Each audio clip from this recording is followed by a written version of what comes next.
সাহাল একাডেমির আরো একটি নতুন ভিডিওতে আপনাদের সকলকে স্বাগত জানাচ্ছি। বেসিক কম্পিউটার কোর্সের এই টপিকে আমরা জানবো হচ্ছে বা এই ভিডিওতে আমরা জানবো হচ্ছে ই গভর্নেন্স সম্পর্কে। এটি হচ্ছে চ্যাপ্টার 1 এর 15 নম্বর টপিক। ই গভর্নেন্স বলতে আসলে কি বোঝায়?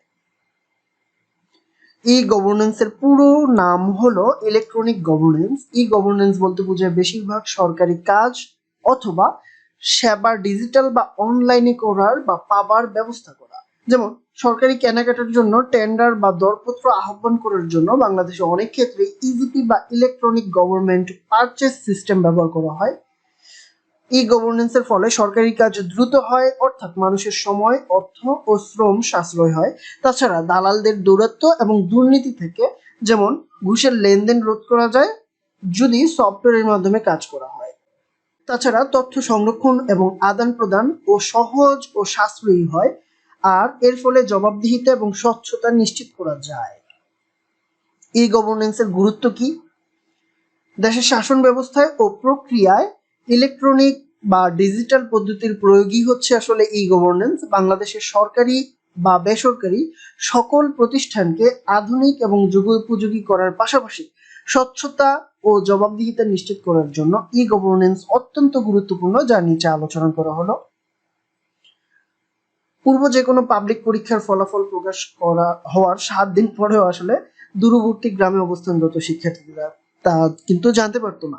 কিন্তু বর্তমানে ফল প্রকাশের সঙ্গে সঙ্গে ইন্টারনেট ও মোবাইল ফোনের মাধ্যমে SMS এর মাধ্যমে তা সবাই কিন্তু জানতে পারছে।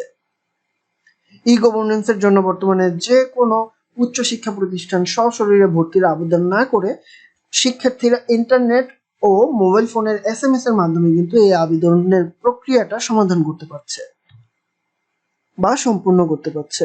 যাই হোক, জেলা প্রশাসকের কার্যালয়ের সকল সেবা স্বল্প সময়ে, কম খরচে এবং ঝামেলাবিহীনভাবে পাওয়া কিন্তু সম্ভব হচ্ছে এই ই গভর্নেন্সের কারণেই। বিদ্যুৎ বিল, গ্যাস বিল, পানির বিল ইত্যাদি সকল ধরনের বিল অনলাইনে ও মোবাইল ফোনের মাধ্যমে পরিশোধ করা সম্ভব হচ্ছে। ই গভর্নেন্স চালুর ফলে সরকারি দপ্তর সমূহের মধ্যে আন্তঃসংযোগ বৃদ্ধি পাচ্ছে, কর্মীদের দক্ষতাও কিন্তু খুব বেশি বেড়ে যাচ্ছে। চলুন বাংলাদেশের ই গভর্নেন্স সংক্রান্ত একটা ওয়েবসাইট থেকে ঘুরে আসা যাক।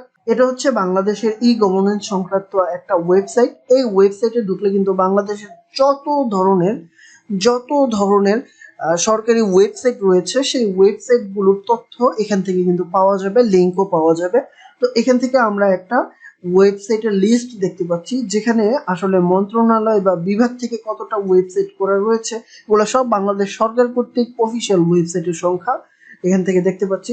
তো আমরা দেখতে পাচ্ছি বাংলাদেশ সরকারের টোটাল অফিসিয়াল ওয়েবসাইট রয়েছে 46,654টি বর্তমান অবস্থায় লিস্টেড অবস্থায় রয়েছে। যাই হোক, এই প্রত্যেকটি ওয়েবসাইট কিন্তু বন্ধুরা অবশ্যই অ্যাক্টিভ অবস্থায় রয়েছে। Thanks for watching. Subscribe our channel to get more video like this one. এই চ্যানেলে পাচ্ছেন আমাদের সকল কোর্স একদম ফ্রিতে।